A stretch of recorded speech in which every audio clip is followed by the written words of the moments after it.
And the rest of the cast finally is like, he's not a bad guy, he's a sad guy. Welcome back to what will be the final review of Wonderful Precure. As today we get into the Wonderful Precure movie! Now, before I get into it, this was one where I asked people who had seen it what their review of the movie was, specifically my friends in Japan who watched this back when it aired around, like, somewhere in between, like, the 32nd and 33rd episode was when they had watched it. My friends' reviews tend to be pretty spot on for, like, how I'm genuinely going to feel about the movie. For example, they were like, girl, the Star Twinkle movie was so good. And I was like, oh my god, that movie was good. They're like, it was really emotional. And I was like, it really was emotional. I didn't see that coming. And then on the other hand, they were like, Miracle Universe was really bad. And I was like, oh my god, this is like, I literally had to stop watching it because I was not enjoying it and had to go back and finish it. Oh my goodness. I did get their review of this movie before going into it, and I would say that their review of the movie pretty much stayed pretty spot on for how I felt about it, but that's getting into spoilers. And so we will see how I feel about this movie as we go through it. Let's take it from the top. The movie starts with, like, this is probably the silliest part of the movie for me, because we have our mysterious programmer, Natsuki, sitting here in this, like, futuristic room. Like, a girl is in some kind of Star Wars spaceship looking place this entire time, and I'm kind of blown away by just, like, how insane this setup looks. And, like, it's not just, like, it's one thing to have a computer setup like this, because besides her having, like, 3 more monitors than what I have, this is low-key my setup. I even have a blue beam across my desk, too, like this. The more I look at this image, the more I'm kind of embarrassed at how much this does look like my room, except for I have a carpet. But, like, the door is, like, a freaking slidey futuristic door. This whole setup is crazy. I don't know where she is employed, but it's wild nonetheless. Like, look at this. Look at this slidey little situation she's got on here, and, like, this futuristic. I was like, is there anywhere in the world that's actually for real? Anyways, it's a children's movie. I'm getting too invested in the slidey doors. Nonetheless, we see our kind of antagonist pop up, where we get this little tanuki-looking bauble thing that removes itself from the computer, and we're like, oh, we're already getting into, like, something. But I will say, for my second watch of this movie, this bit makes less sense, because we know that this is the 2 dude servants to Mujina. And, like, at the end of the movie, Mujina is trying to get back to Natsuki, but these 2, like, genuinely just voluntarily left here. And it's also quite a distance away from where the Wonderful team lives. Like, they're not super close to they're not super close to Animal Town. So, directional-wise, it's a little bit silly, but it's for the sake of the movie, which is going to be most of what I say in this review is, that's just for the sake of the movie. And then we start off, like, again, a little more cold turkey than I kind of expected the movie to. We already have the girls transformed, and they're searching for what they assume was going to be a Gao Gao. But instead they come across the Tanu Tanu, as Nyami decides to name it, which I think was really cute. I think this does a good job at showcasing where the group is at this point in the series, where Nyami is now, like, just beginning to participate in the team and be a little bit more attached, so her doing these goofy or silly bits that are in line with the team, I think is great. This is one of those moments where I do wish we had the ability to see the movie simultaneously with Japan. I really wish that it would go straight to streaming after it left the theaters, so that way we wouldn't have this huge delay of knowledge. Like, I had to go back and try to remember what episodes occurred and what events had occurred at this point in the series when the movie came out. That way I can, like, discuss this in a way that makes sense in the chronology. Like, I don't think it would be helpful for me to stick this review in the middle of my playlist to where it's supposed to chronologically be in the series, just because I know what happens for the rest of the series. But I really wish I could. I really wish there was a way to sit here and do the movie review, because I couldn't even do it with the movie theaters anyways, because I wouldn't be able to have any visuals. But, like, that's annoying. It's a technical thing, and I know they're never going to change that anytime soon, mostly because the DVD sales, which is one of the reasons why I'm even doing this review, is because I physically got the DVD in, which shipped way faster than I thought it was going to. Anyways, back to the movie. We have the girls chased by the growing larger Tanu Tanu, and we immediately just kind of solve the problem-ish. They immediately go for the purification attack. There's not too much going on in this opening, and they're like, we settled it, which I think has kind of become the newer structure for Precure. I think a lot of the movies start out that way, where they deal with some kind of enemy and showcase how powerful they are, and then like slide into the intro song. I do want to point out Nico-sama here because she does nothing in this movie. I'm kind of like appalled. I don't even know, I have to think back if she has any voice lines. I think she might have it inside the power-up, but I don't think she talks at all in this movie, which I thought was kind of weird. But also, I think it would be a little breaking in the series. I think there's multiple points at which Nico-sama could have probably saved the day with her own abilities, and she's like, nah dog, I'm not gonna do that. It's a little silly Billy. Nonetheless, we have a really cute intro montage, which I always love these. It bums me out on one level for like every movie that they do this, because like all the interactions and things that they do in these like intros is stuff I wish was in the movie. Like I honestly would enjoy the more mundane interactions that build up to whatever's happening far more than what ends up happening in the movie. That's like my own like little pet peeve, is that everything that they show in an intro and everything that they show in the outro, I'm like, I want just an episode of that. I love the mundane stuff. Like this really cute scene where Iraha and Satoru go into the store and buy the game. Like, I'd love to see this conversation. It'd be really cute. Also, I had to remind myself that this is at a point in the series where, like, literally after this movie came out, then the Satoru romance arc starts. These two are not together at this point in the series, but they about to be. But this whole scene is just like, I want this. Or so, like a scene like this where Daifuku and like Komugi are just sitting out here having a conversation, letting them like, you know, do their business in the store. Like, it's adorable. I also am sad because we don't get to see much of these movie exclusive outfits that look so good, specifically on our animal characters. Like, this is one of the few times we're actually going to see Komugi in this outfit, and then even less for Yuki because they spend a lot of time in their animal forms. But, like, I always love the movie outfits. I always love the movie outfits far more than I love their regular outfits. I think they're really cute, but we just gotta let it soak in. Especially this, like, this, I still don't absolutely love some of Mayu's outfits, but I love it much better than that weird green frill outfit layered nonsense she had before. This is a cuter one. And then I will forever love Satoru's outfit here. I think he looks so much better in a sweater than, like, his typical jacket situation. He looks so cute with this outfit in the movie, and we get robbed! We get robbed in the series! Oh, I'm caring about things that are not relevant. And the movie kind of slowly glides into, and I like the transition here, where they go from we are singing the intro to we are now starting the movie and the characters are doing stuff.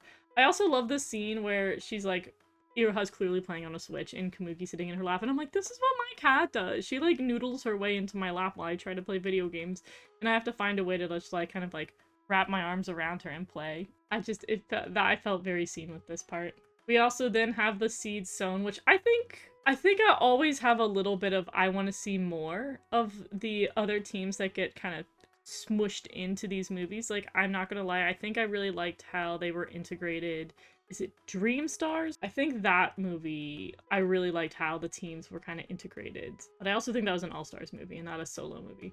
Either way, I like that these teams are seen both in their human forms, or their civilian forms, and in their Precure forms. And then we have them sporadically thrown out in the movie, so they're not just randomly show up at the very end. I think this is probably a better balance, and it's probably the best we're going to get. So I'm happy for these little moments where it's like, oh, these characters are all playing a game, and this is how all the characters are physically nowhere near one another, but they all are participating in something that unifies them together, which I think is very smart. Like, I think this was probably one of the more clever ways to have all of the characters interact despite being on very different sides of the planet, debatably. And I also like that for what very little they are on screen and for what very little they even have voiced lines, you still see a lot of personality. Like, I think here is such a beautiful example of, like, clearly you see Ha-chan, like, not caring in the world. She's just like, yippee!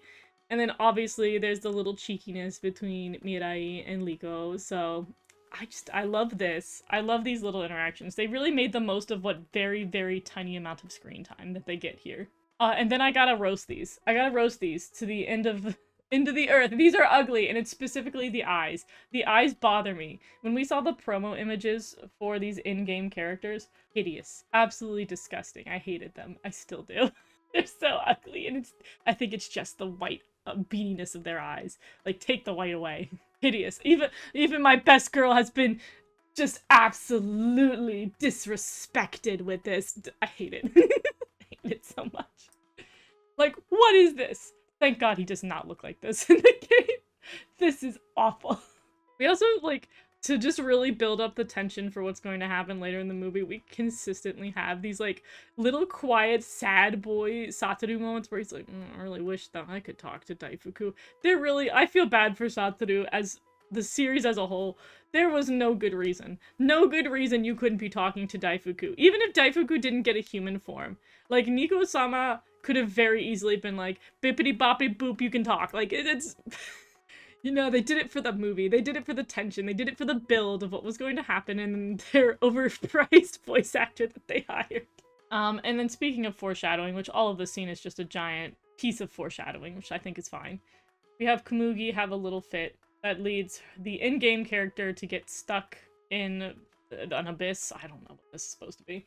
And foreshadows for the events later in the movie. But it does give us the line that's important for that part of the movie. Where Iroha is like, I will always be there for you. And it's very sweet and very cute. So we sowed seeds. I think that decent writing there. And then our Tanuki dudes just come right back out. They're like, here we are again. Like, we got small. Like, you guys had purified us, quote unquote, and then we just got small again. And then somehow we're back in the game, and now we're getting out of the game once more and annoying you guys, which, okay. We have another little fight, which we get a little bit more going on in this fight. So, obviously, since there's going to be a myriad of fights in this movie, it's not too long. But it culminates us to getting introduced to Panta and Poketa, who are just our little, like, goons. And honestly, I wonder if this movie suffers a little bit from having too many antagonistic characters, because, like, these two dudes are, like, so prevalent at the beginning of the movie, and are the catalysts for the events, but then they kind of just don't do much afterwards. They're just around, and their, like, personal motivations and everything are a little confusing, so I think there might have just been too many villains. They also do this whole bit where they're like, oh my god, we're so cute. Look at us, adorable things. I mean, I don't know where those bad guys went, but look at us, we're so cute. And Satoru's like, yeah, those guys are evil. Like, he's not falling for this. He's like, these are clearly the two Tanuki dudes we saw over there. We're now over here. But Wonderful, of course, comedically falls for it. But I also don't get, like, how she even fell for it. Like, more specifically, like, what's the consequences of falling for it? She, like, grabs their hands, and then they push her. And they're like, ha ha, we got you. And I was like, and? Like, tee hee ha ha, you got her. What next? What are we doing? What happens? And then they're like, we're just gonna open a portal. And I was like, you probably could have opened a portal the whole time. I don't think you holding hands with Wonderful was, like, did anything. I'm, like, bippity boppity boo, we're in a portal. And then also we yoinked your humans, and then also for some reason Daifuku, Yuki, and then we see Komugi get in there. I don't think there is a shot, I tried to find one, where Nyami is getting sucked in, and then Daifuku is just under the table with this portal happening above him. Somehow he gets yoinked, but that's for the movie magic, and then Komugi jumps in. And then we have these models, which they fixed the eyes, thank goodness. Still awful, and that's specifically because I have this problem in Pokemon. I'm gonna have it here. We gotta stop making them bipedal. We're done with let them stay on their four-leggeds. Do not make them stand up. I think this is easier to animate, specifically for people who typically do 3D animation. They're usually used to doing humans. So having characters on four legs is a little bit trickier to animate. You really have to, like, sit there and force yourself to learn how to animate things like cats and dogs and, like, any other four-legged animals. So I guess for the animators, they were like, we're gonna make them bipedal. I don't like it. I don't like it. I don't like it. Every time she moves around, it's awful. I also like what ended up happening to these two, because we saw in the trailers leading up to this movie, we knew that something was going to happen to Iroha and Mayu. We knew that they were going to get captured, and for some reason, and the whole of, like, the body of this movie we knew from the beginning was going to be Yuki and Komugi playing games in order to find a way to save these two. But we didn't really know what was going on with these two being captured and where they're being held and why they're not doing anything about their situation. And it makes a little bit more sense here that they have been captured in this kind of, like, palace luxurious paradise. But also, I love that the movie made the colors depressing. Like, this is very cool toned. So you don't get the impression that this is like, you're in the palace and you guys are now considered royalty and we love you so much. It definitely like feels very gloomy and dreary just by the usage of color, because honestly, don't tempt me, I'll use Photoshop. You could literally Photoshop this image to have brighter colors and you could be like, oh my god, this is a fun, delightful place. But here it just looks awful. And it's all thanks to the power of color. So I love that. But I also love that these two are just like, we don't know what's going on. Let's just sit here and enjoy the like tiny little tea party we have. Meanwhile, these two try to tell Komugi that your humans are gone. Na na na boo boo. Sucks to be you. And she does what Komugi does best. I think this is really her superpower, which is nag. She whines and fusses and throws a fit to the point where these two are like, maybe we should give her an option. Maybe we can't tell her no. Maybe this is a bad time. Like, I think this is probably one of my favorite parts of this movie, is that the conflict between the villains and the main characters is much more unique. And I think Wonderful Precure having a more pacifist attitude lends itself to this. Where she's not like, I'm gonna beat you up if you don't give me Iraha back. She's like, I'm gonna be annoying if you don't give Iraha back. And obviously we have more comical villains than we do like nefarious ones. So they're more inclined to be like, we'll give you an inch. We also learned that Natsuki is the creator of this game, and then since then, something like some entity has changed the game, and she's just now getting back with it. Like, this coffee break she was on was 1,000 years, because she just now comes back and she's like, my game is different. In the meantime, we also get to see that regrettably the other teams have characters in the game, and they're equally as hideous, because like, what did they do to my poor boy? Tsubasa, you've never been looking worse. I'm so sorry. And then, oh my god, Mafurun. How could they disrespect Mafurun this way? How ugly. The real pain. Nonetheless, these two goobers are like, yeah, if you play these games, which the world is a game world, makes sense, you'll be good. You also get this cool bracelet that is, I believe, the item that they have for this movie. This is their alternative to the Miracle Light, which I've been sad that they've moved away from the Miracle Light. We got it back for All Stars F, and I own Miracle Lights. But they've had a couple of movies, well, they've changed that up. The Tropical Rouge movie also, they did change. Like, I think also the All-Stars for Hagato also had something different. I think a couple of seasons had things that were different. Don't love that. Keep it. We want our little tiny flashlights. We want the miniature baby flashlights. I have almost every single Miracle Light that has ever existed. But all these weirdo ones they keep doing. Disrespectful. Disrespectful. And despite Nico-sama having no presence in the movie, we do get a little bit of Mei-Mei, who's like, yo, the entirety of our Precure group is gone. That's a problem. That's not good.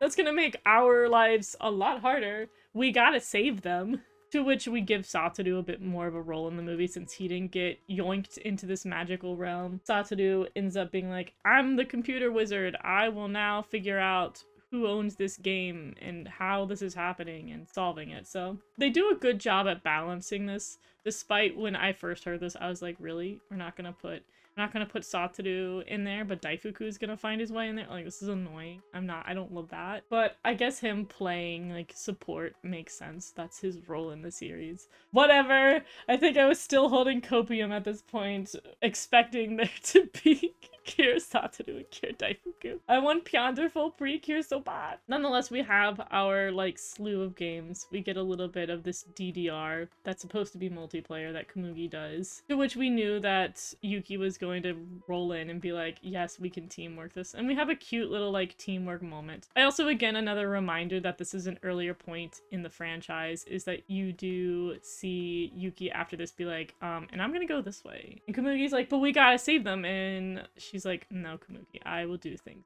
Like, there's so many little moments in this movie where it does tell you, like, this is at the point in the series where Yuki is not at the point of hugging Komugi. We get a little bit of information on Natsuki as this kind of story gets peeled back as the movie goes on. We find out that she's this very successful programmer who hides her identity, which I feel like the red herring of Natsuki is something that I am fine with, but I really would have loved if she was more of an antagonist. But they obviously didn't go that direction. It was supposed to be, especially when they showed the promotional materials. Like, she has this, like, big mysterious mask that I think we really only see her wear here. I don't think she wears it at any other point in the movie. And this mask was just, she's shy. It wasn't that, like, you know, she's some big programming mastermind evil person, because obviously she's not the villain. villain. But I would love if there was an alternate version of this. This is where the fan fiction people have to step up. Show me a version where she's the villain. I'd love to see that. As the games go on, we do get a little Easter egg here with Wonderful and Nyami doing the Futariwa pose here. If people did not pick up on what that was supposed to be, I think they even used this kind of bluish purple background that I think they use with the Futariwa duo. And they briefly enter their cure forms in order to solve the next game. And then ultimately they only really play like 2 games. I kind of thought that the game aspect of this movie would be a little bit more important. It kind of felt like, I don't know, there's a part of the scenes for these that just felt, I don't know why I'm dissatisfied with them. I don't know why I kind of wanted more from it. The problem is I don't even know what I would want out of them, but the games just felt very blasé. Nonetheless, we have these guys reunite, and it's pretty cute. It's also, like, I was shocked at this point in the movie being like, wow, they're letting them get back together very easily, because they seem to be working very hard to make sure these guys were not reunited. But this plays into the really nice plot twist here. I'm actually very happy with the initial appearance of Mujina, because they were really hyping him up as being very antagonistic, and I was like, he must not be that evil if they're going to great lengths to just be like, this mysterious evil boss who's in charge of everything. I was like, he probably is not that evil. And I love that we get the explanation that Mayu and Iroha were kidnapped on the grounds that they were humans that love animals. And Mujina, having felt this sort of lack of that person in his life, has decided to kidnap them on the grounds of just filling that void. And now he's allowing Kumugi and Yuki to stay because he loves the bond between them. Like, there's this beautiful love between these characters, and perseverance through hardship has moved him as such. And he's like, yeah, you guys can get trapped here forever, and we can all sit here and have love. And I really liked this. I thought this was a really nice plot twist. I was really invested. I was like, okay, I love this, because at the end of the day, I feel like it'd be pretty difficult to make this movie and have the antagonist, especially an animal antagonist, genuinely hate humanity, because that's basically the conclusion of the Wonderful Precure series, so it had to be different from that. As well as, again, it's a pacifist series, we had to have some kind of villain that wasn't quite villain. And he really isn't. Like, this dude is not antagonistic, which is why I'm kind of surprised that they do the things that they do moving forward. Which is the #1 problem to enter the chat is Daifuku. Like, I did not expect this guy to be a problem. I was like, oh my god, we finally get talking Daifuku. I've been waiting my whole life for this. I think the real plot twist is that he just made things kind of worse. Like, I knew that he was a bit of a, like, Daifuku had more of a sharp personality to him. I did not expect him to come in being like this sassy little Sue. He comes in here and he's like, yeah, dude, you're lame. You suck. We won't be doing that, actually. We'll be leaving, in fact. And you suck, the end. Like, he comes in with so much attitude, and I was like, wait, we could literally just have a conversation with this guy. Like, I feel like Mujina is a very, like, he seems like a pretty decently talkable villain. I really think we could just sit down and have a cup of tea and, like, have a little cordial conversation. But Daifuku's like, nah, what if we just really provoke this guy? And to which Mujina is like, bet. I also love that, like, he has this huge intimidation factor. He's, like, going on this rant, and then it's revealed that all of this rant and all this intimidation he's doing has his whole lighting crew. Like, they're literally like, we'll give you the intimidating light from beneath, and then we'll have these, like, black flags with intimidating words on them. Like, it's so funny. Like, it just goes to, like, show that this dude is not really that intimidating. Like, he's really not that evil. And so I'm like, why are we provoking this dude? Why are we making him angry? Like, he genuinely just needs a talk. He just needs a conversation. This was such a conversation moment. But instead they, like, greatly anger him. And now we're gonna have to go do, like, one more round where he's trying to rig the fight. And if they lose, they're trapped here forever. And I'm like, this was so avoidable. I was like, no, somebody call Daifuku out and be like, bro, can you shut up? And then we have, again, this is where I was kind of annoyed, because we get Elle over here, who genuinely, like, she speaks more in this movie, in this form, than she does in All Stars F, where she's, like, literally rolls up and she's like, hey guys, we should save the day. And they're like, we can't. And I was like, let the celestial being cook, okay? Like, They literally are like, no, we can't do anything. And she's like, oh, dang it. I'm like, she's literally a star. Let her play some magic, you know? Like, can we not tell the godlike being that does nothing most of the time? Can we, like, let her cook? Can we let her consciously use her abilities? Like, they're all just like, we're just stuck here. Oh, bummer. I really wish that for, like, the game section and stuff, I wish there was more that we saw. Like, even just the really ugly avatars, I would have loved to see more from the teams. I would have loved to see them comment more on that game section. Maybe that's how it would have been more entertaining for me. I also thought Daifuku was going to participate in the games, and he didn't, which I thought was lame.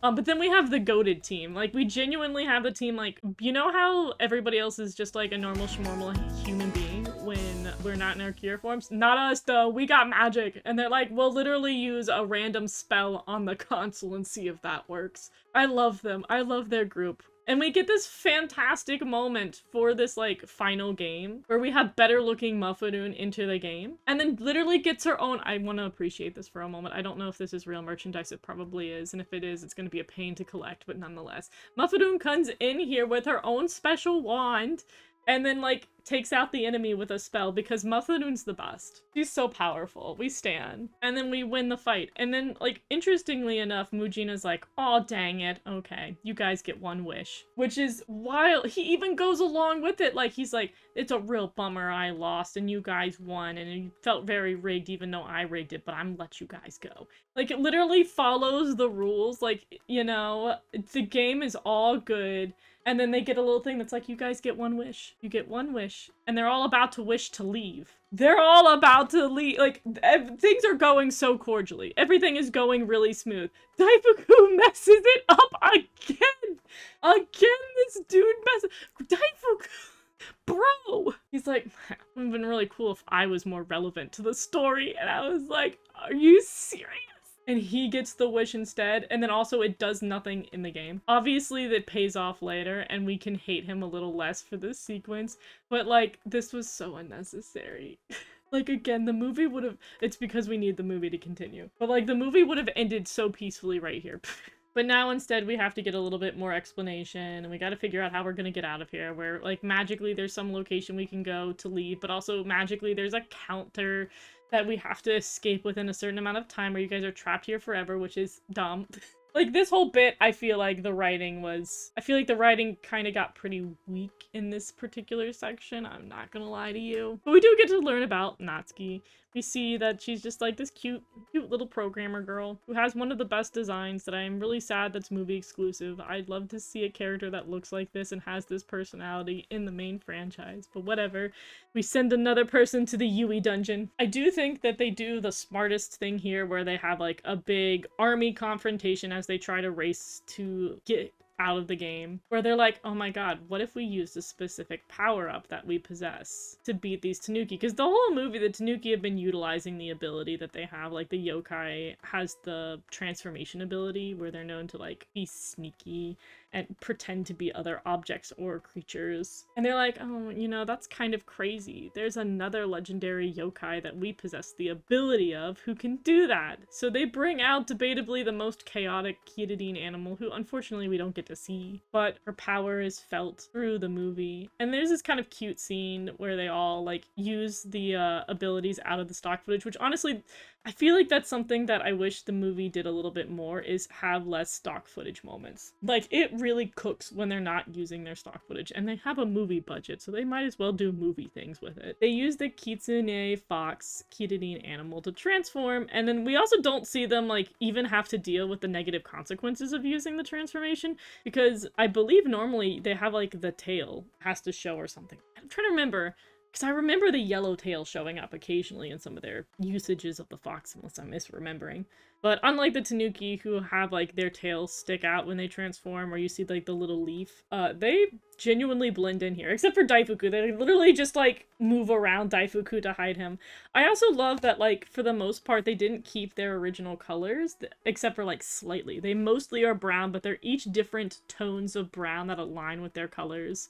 with Komugi having like a little bit of a reddish tone. Iroha kind of is a little bit more box standard, but you see this lighter brown for Yuki, and then you see this cooler toned brown for Mayu. I think it works really well. I thought this was very clever, and it was a good usage of both something you would only know from the series and having it applied to the movie. Like, I wish that this like went further because this was really clever. Nonetheless, they get to the top and they find that there's a magical key that leads them to get out of here. But then they're like, bada bing, bada boom, we threw the key and it went to the back rooms. And they're like, oh no, not the back rooms, not the like code game void. To which Komugi is like, I'll go get it. I'll fall through the code of the game and enter the void, which is very much like the abyss she fell into earlier in the game. And I can't say that I felt this scene. I think, again, this is one of those moments where I don't really know what could have been done to make this better, but this whole sequence, like the whole build to it and everything feels so artificial. Like, I was tearing up in the trailer when we have this bit of Komugi, like, passionately running and being like, I'm gonna save you, Iroha, I want to be with you. Like, the trailer did such a good job at making that feel emotional. And here it was like, whatever. I was like, okay, go leave the void that you've been in for like 12 seconds. Like, maybe it just wasn't long enough, or maybe like it didn't feel like the despair that was here wasn't big enough to feel like the hope was really overcoming it. It felt like, just stand up and move on, girl. But we get to see once again our little toy MacGuffin for the movie. And we also see these guys, like, I don't know why they're all like, yeah, we're gonna help the team now. We're all gonna like cheer on Komugi. And through the power of it, I do think this is clever that they utilize the power of the bracelets to create like a stairwell. Like, every single one of these like ring floaty things, floating platforms, are all representative of each individual person cheering her on. I thought that was clever. They kind of added some like drama in here where like a bug version of Mujina, which I don't know if this is supposed to be the real him or if it's just like they mentioned that Komugi fell into the bug void of the video game. So I don't know. I was like, I thought she was gonna have to fight some intimidating bug in here, but like, no. We just have Mujina being like, why do you persist as many villains do? And she's like, screw you, I want to go see Iroha, bye. And despite that scene being, like, probably for me weaker than it should have been, I do think it immediately picks back up where you have Mujina being like, I got you! You may have escaped the void, but I still got you! And she's like, guess what? One cool feature of being Komugi is that I might be bigger when I'm wonderful, but I'm much smaller when I'm Komugi, and I thought this was cute. I thought this was a great use of who she is and how she is as a character. And then we have the cute reunion. Like, I found this a little bit more powerful to see the two of them hug when they got out of the game. And we get one moment where we get to see the crew together.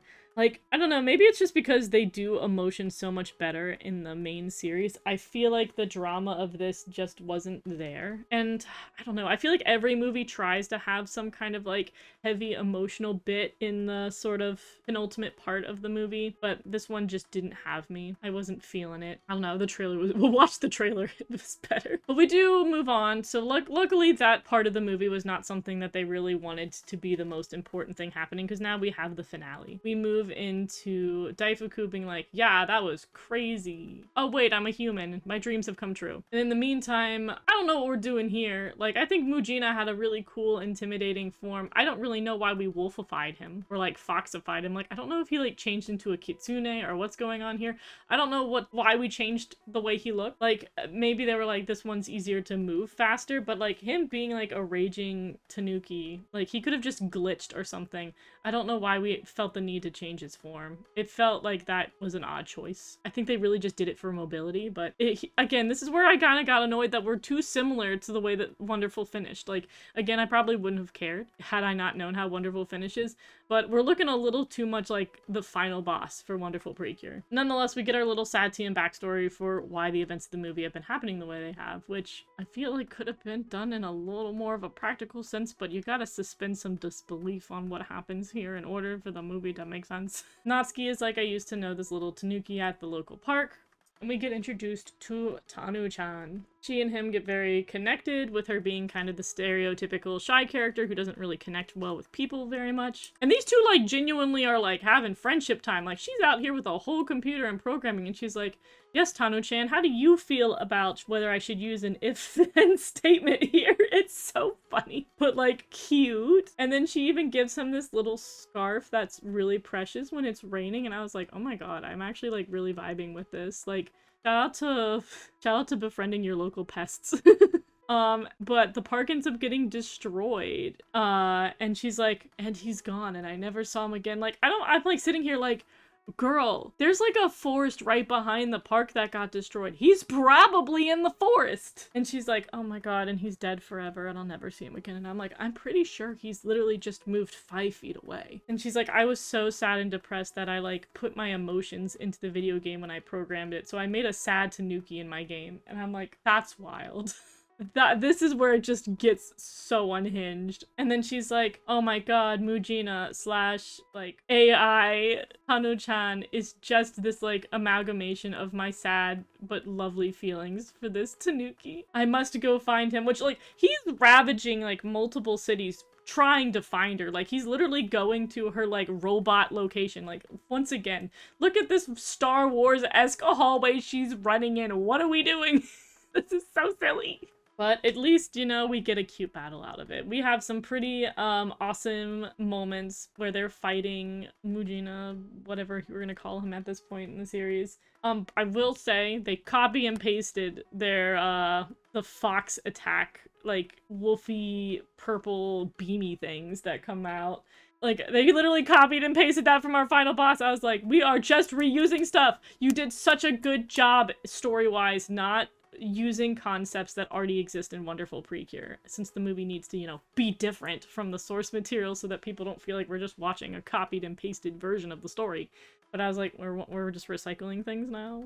We're gonna do that twice? Like, I guess technically speaking they did it here, and the end of Wonderful Precure copy and pasted this, but it was like, okay, whatever. Luckily, we do get our moments from our adjacent teams. We get to see the Hirogaru Sky team. And then back to, like, my other point about wishing there was less stock footage. The few seconds that we see these characters not stock footaging are stronger. Like, I love these scenes, but then they immediately go into using their generic attacks, and I'm like, okay. And then we get to see our really lovely and currently airing teams. I promise I'm gonna get to my Mahotsukai review. It's taking me a while to get through the show again. And we do get this one cool moment where they do the updraft shining, and they're like standing on the UFO as they attack. So like, it's like the few seconds I get where we're not in the stock footage that are kind of cool. And one thing that I did see people complain about, which I will counter, is that while in the series, at the end of the day, there was never any solo attack for Majesty. I really appreciate that her sort of like, I forget the name of it, but the sword attack that she does, I love the fact that she's not doing it in stock footage, because they have this cool interaction, which, by the way, I want to say that this is a nod. It probably isn't, because they seem to forget that the other movies exist. These two, technically speaking, know each other and spent a lot of time together in All-Stars F. And this takes place, assumedly, after All-Stars F. I like that these two kind of have this nod of being like, hey girl, I got your back. Us two goddess characters that have, technically speaking, met before. But yeah, Felice ends up using her stock footage and it's lame, but then we get this really cool scene with Majesty. Like, look at this gorgeous animation. Look at these beautiful frames. Like, this was top tier. I loved this moment. This kind of like, I'm not a huge fan of Majesty, and I have okay relationship with how I feel about Felice. I absolutely adore these two here, where I'm like, this is the moments where I actually think these characters are nice. I think the choice to have Elchan be less baby in this movie and her actually spend more time in her like teen form, such a good decision. She's so much better. Like, I can't tell you how much babies ruin the franchise. All of her interactions and all the very minute things she does are significantly more entertaining when we see her in her teen form, because she can actually talk and interact and do things besides going goo goo gaga. It's so much better. I do also love the build to this particular scene, because we have Satoru and Daifuku in danger while they're trying to protect somebody with a dog, and they're like, oh no, the boys. And the one character who like tries to rush in to save them is Wing. I was like, I see what we're doing here. I see the lineup. I see what's happening here. I see the union of the boys. I see what's about to go down. And I will say that I'm kind of let down how quick this is. They do much better at the end of Wonderful Precure, but again, not going to complain too much because they do better at the end of Wonderful Precure. They still don't ever have a full-on transformation because we don't know what these guys are and what they're doing and what's happening, but that's my battle with Toei and their refusal to have more male cures. But they do come in and they're like, whoa, look at us. We're doing things. We're helping out. We're magical. And it's pretty cool. And it's also, I just like this shot where we get to see our orangey boys line up. It's nice. We do have our, like, boy nod going on here for, like, the small amount of precure boy power we have. But eventually Natsuki is like, hey, I'm kind of like the problem. It's me. Like, at the end of the day, Mujina is attacking everybody in a fit of, like, despair and rage because he's trying to find me. Because I literally programmed him with sadness. I programmed him with despair. And she sits there and, like, reasons with him, being like, hey, don't be evil. And the rest of the cast finally is like, he's not a bad guy. He's a sad guy. And I'm like, okay, that was kind of obvious, but whatever. I feel like this problem could have been solved earlier, but it's a movie, so we needed there to be some tension. And then we get this key, which also wondering if this is a collectible. Now I have to research this and figure out if I have to find a way to purchase this, which is also going to be a pain in the ass to acquire. But they're like, we got a new key, and we can do a more powerful power-up, because at the beginning of the movie, their power-up clearly didn't take care of this particular type of enemy. But at the same time, this key does nothing. Like, they literally power up and it's just the normal power-up, except for they play, like, the full elongated animation for them to transform, and then we still just see them only in those forms in stock footage. Like, this was, I don't even know what this was. I'm like, one of the big things that the movies usually do is give everybody, like, they give people power-up forms. Like, we get 3 frames of seeing them in a cool movie exclusive outfit that they can sell merch of.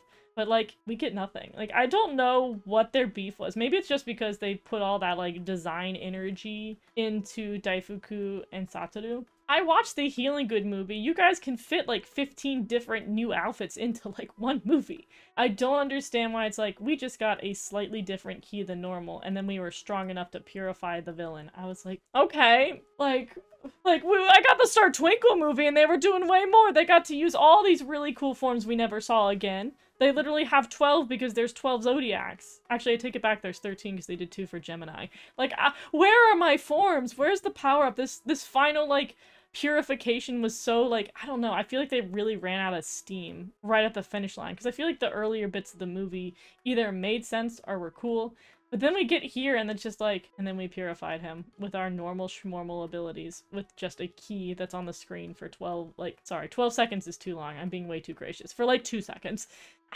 I don't know what we're doing! Nonetheless, our dude gets purified, and Natsuki is able to convey, like, I'm sorry I made you sad, and I gave you these sad feelings, but, like, I love you. It's kind of weird, because she keeps talking to him as if he's the real, like, the for reals Tanuki that, as far as I am concerned, she abandoned.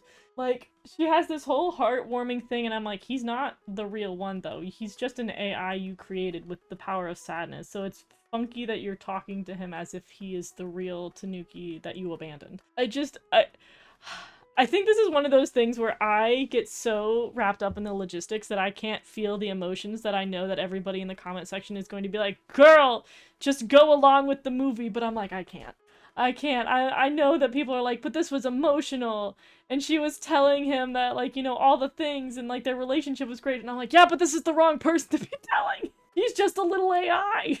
I don't know, I feel like the emotional, like, the movie, I feel like, really hit me early on, and the planning stages of this movie were very strong, but I feel like all these emotional scenes really fall flat when you think about the logistics, and I can't divorce myself from the logic. But nonetheless, I do like the way he fades away, because compared to other movies where we've had characters who were villains that were actually good and we bid them farewell, the Tropical Rouge movie, we actually sit here and he kind of, like, smiles and manages to AI pass on in this moment, which I also think is a little silly Billy, but that one I can let slide.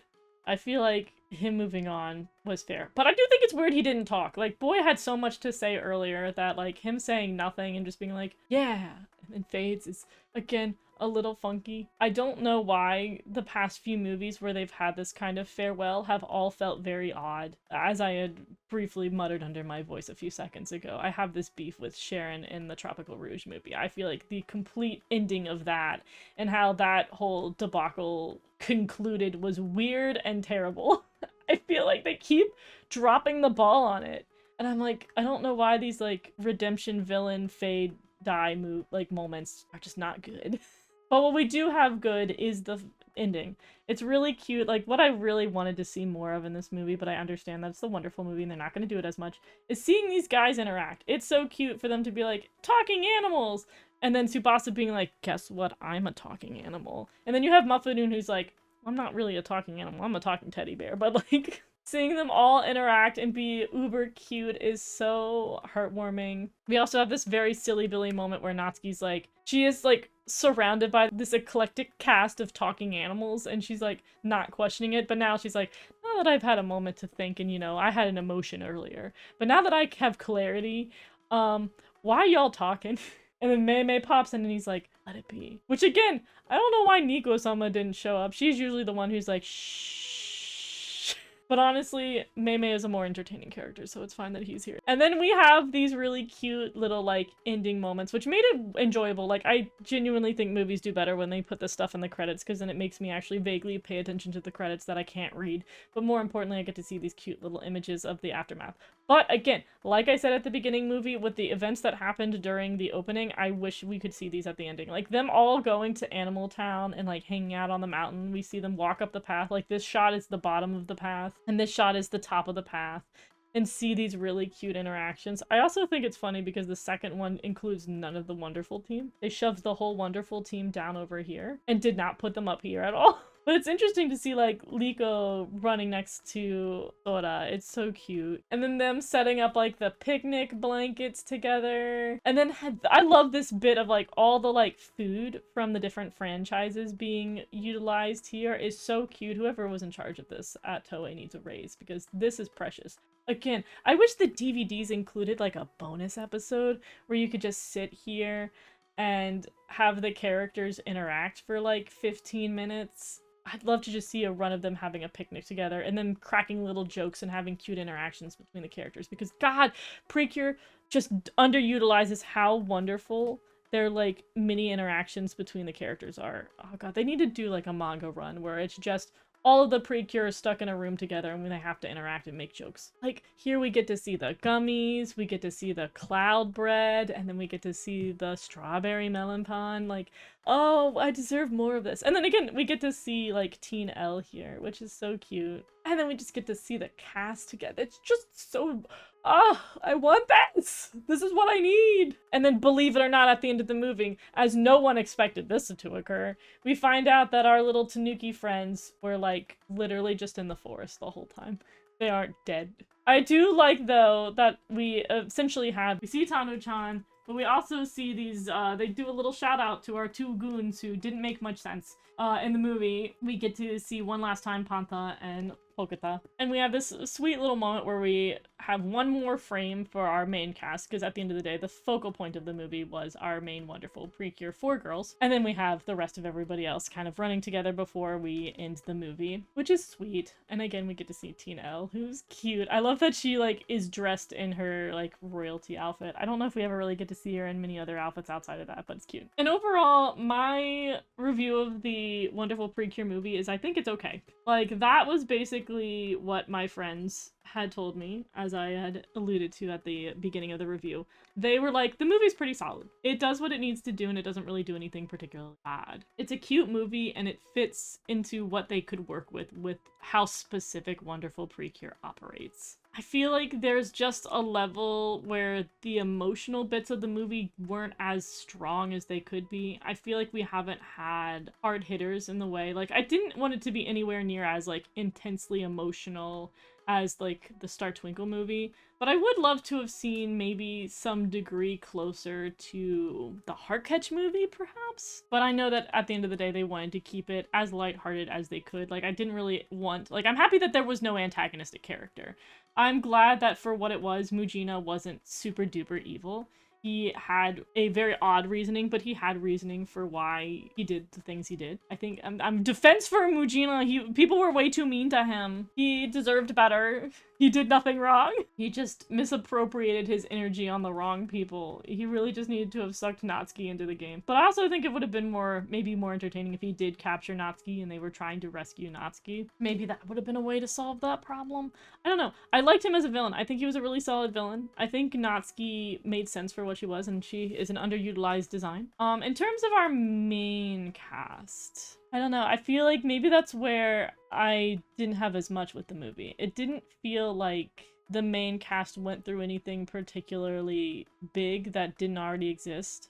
They did a little bit with like Satoru desperately wanting to communicate with Daifuku, and we had a little bit of that, but even then it didn't feel like we got much time to have any payoff for that because we immediately went into the final fight. There wasn't much going on for Yuki and Mayu in this one, which is normal usually for the supporting cast. They put a lot of the energy on Iroha and Komugi, but like, again, I feel that despite their efforts, it just ended up being too similar to the messaging that we get in the series, which is that Komugi and Iroha never separate, best friends forever, together forever.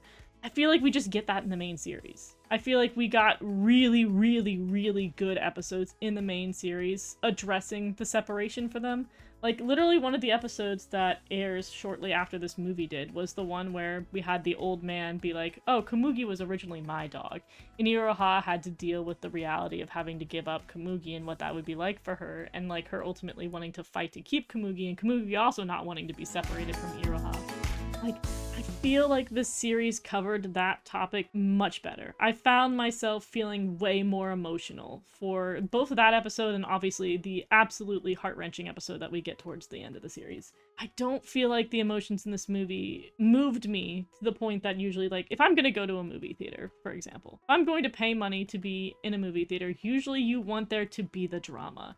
You want there to be the emotions. I don't want to sit in a movie theater and be like, okay. And that's what most of the time they try to do in these movies, is they try to have a story that's dramatic enough to warrant you being in a theater to witness. But at this point, again, there's episodes of the actual franchise that I'd rather sit in a movie theater and experience how much my heart hurt.